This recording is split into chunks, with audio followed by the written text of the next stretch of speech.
we were just talking about your experience on the show. Yeah, Little Miss Hate video. Yeah. Yeah, you. What I said. Yeah, no, So I should write you a check for all the money I made off the hate video. Don't give her any ideas. And then my question to I want a check. Sorry. I said I should. I didn't say I would. My question to you was, what part of the hate comments resonated with you to where you were like, okay, why does this hurt me? I think it hurt me because I love men. And obviously what those men were taking from the episode was that I don't like men, I'm misandrist, and they were saying, oh, this is why she'll be single forever. And I'm like, I have men, you know, and I love them. So it's like, why are you coming from me in that way, like making me feel like I have no value just because I'm talking about my opinions and stuff. So I think that's what really got me, because I don't want to be seen like I'm anti-men. Do you know what I mean? That's not what I'm about. Like, I'm just about women having their rights, women having their autonomy. That's it. But men, do your thing. You're kings. We love you, you know? That's kind of what I want to be known for. And I think I didn't like that I was seen in that light. And it made me think, is it the stuff I said? Are they misconstruing what I said? Do you know what I mean? Right. It's definitely what you said and how you said it. Yeah. What do you think I said, though? And I'll tell you why. Because I watched the interview as well. And I'll compare myself to you. Because me and you, listen. But you get hate too, though. Listen. All the time. Exactly. I'm the troublemaker for a reason. Because I come here and every single time I'm on one of the episodes, there's people saying, pa, pa, pa, pa, pa, pa, pa. I've had people approach me in life, in real life, to say to me, you're basically 30 now and you ain't got a man. I need to take you to my church. And they were actually quite intentionally haterific in my face. But guess what? This is the thing. I really don't care, because what I believe is my truth. And whatever people are telling me doesn't stick to me, because their hate towards me is more sometimes a reflection of themselves, because they cannot understand how Denalva can say all of these things and still feel good about herself. I don't really care if somebody's telling me I'm 30, I'm going to be on my own and I don't have a man, because my truth is that if I want to be with somebody, I can work for it. But and the thing about me is it. I reflect on myself a lot. I feel like everyone should. And if you feel like you're doing something wrong, and if a lot of people are saying the same thing, I have to think, wait, am I doing the right thing? Is what they're saying true? Why? So I think, obviously, I have self-confidence in myself, yeah, but I also need to reflect and actually think, okay, I know what I believe in. Am I being delusional? You know what I mean? But why would you take offense? Why would you take offense to it? If someone's like telling you something, you can either, if you know yourself, you can be like, okay, they don't know what they're talking about, or you can take it, assess it, take what they said, and then leave the pieces that you're like, yeah, no, that's not me.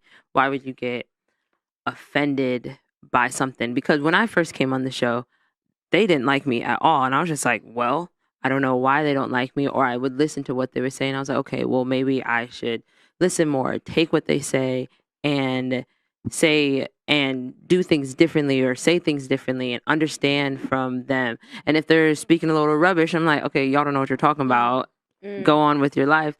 But I don't think you should get offended. First of all, it's the internet.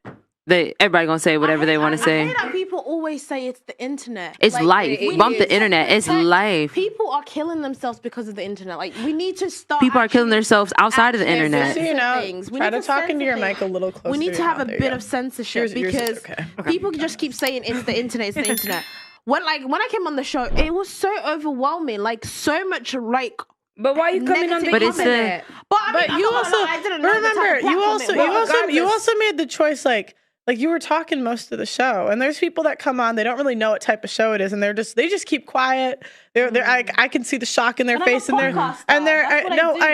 know, but I'm saying, like, if you see the type of environment you don't like it, you can always just opt out and not say. Like, that's what I was gonna leave. As soon as I was like, okay, this is that type of vibe. But then you're just walking out. I was gonna leave. It's like you're walking out of a situation. It's exactly. Like, why? Then I look back because I'm like, oh, she can't hold her own. Then you could have just been quiet and said, okay, like, when I've maybe been offended, silently, and then just when a camera moved, just walked out. Like, there's girls that have done that. It's not like I don't force anyone to be here. Yeah, I'm not gonna lie. I didn't know the type of environment it was. I didn't even know I was coming on the show. Eddie, I'm gonna call you out. Eddie reached out to me, and I thought I was going on his podcast, and then obviously I was here. So I didn't know this was gonna happen. I didn't know. Obviously, now that I know, that's when you invited me for this episode, I understood what it's about. And it's like, okay, don't take anything personal. And obviously, I have a podcast. When I have guests come on my show, I'm very I care about how they feel, because I'm a massive believer in protecting people's mental health, because I've seen what people go through. Like, people want to kill themselves because of this stuff, and I don't want to contribute towards it. And I don't care if it's an entertainment. I do not fucking care. We need to protect people's mental health, and that's how I run my show. And a lot of shows that I've been on, like even Stand Up TV, I got a lot of hate. But how are you? Wait. Harry was like, guys, please just check in. Is everyone okay? Obviously, I didn't get that from you, and it was just very actually. But do you realize? No one forced you to say anything. No one forced you to put yourself out there. You were saying the thing. So because Pearl didn't reach out to you to see if you were okay because everything happened. I'm not blaming Pearl. No, I know you're not. It's a bit toxic. But you were saying things like Pearl said. If you didn't want people to come after you, you could have just sat back. But you kept. I have followers. I didn't know what No, it doesn't. It doesn't matter. It doesn't matter if you don't know the followers. It's life. People are gonna come at you no matter what. Internet, off the internet. So if you don't want people coming at you, it's just like, okay, sit back, not say anything. It's just an accountability thing. Like, I just feel like when Andrew was talking about how everything in life is your fault, I literally believe that. Yeah. Because it's like when that girl came on and she got a couple points on me, and honestly, I felt like she was just arguing. I just felt she came in heated, right? And ready to say all this stuff, and I just wasn't prepared. But instead of saying, oh, she clickbaited me, she did this and this, I'll be like, you know what? I wasn't prepared. Right. I'll take my L. I'll let her get her TikTok clout off of it. But I think I take accountability is I should have asked more questions to Eddie. So when Eddie was like, oh, you want to come on a YouTube channel? And that's literally what he said, a YouTube channel about relationships. I should have asked which YouTube channel. Because he's a podcaster. He has a podcast. I just assumed that it was his podcast. What was stopping you when you got here? I thought Eddie was coming. I know that was his show. Okay, but what was stopping you when you got here and you realized it wasn't his podcast from Googling the podcast you were on? I didn't Google it because we're already here. We literally started. I know, but I'm saying you usually get a half hour before the show starts. People will chill out, hang out, whatever. So you could look up the podcast.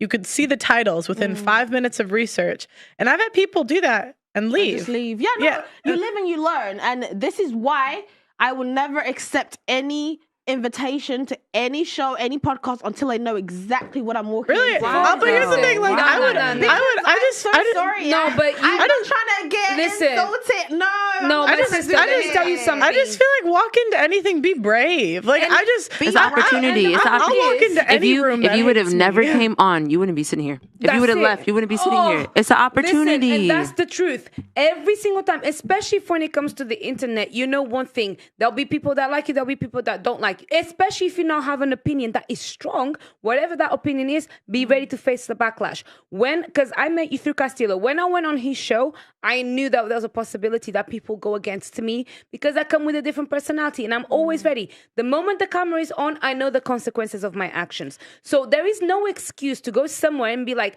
the camera is on and now your haters are, your followers are haters and now you are this and you are that. You go on that, you be ready for anything. It's showbiz. As many of you know, I was just banned on TikTok, and we are demonetized on a daily basis on this platform. If you want to help, please consider sending a super thanks below.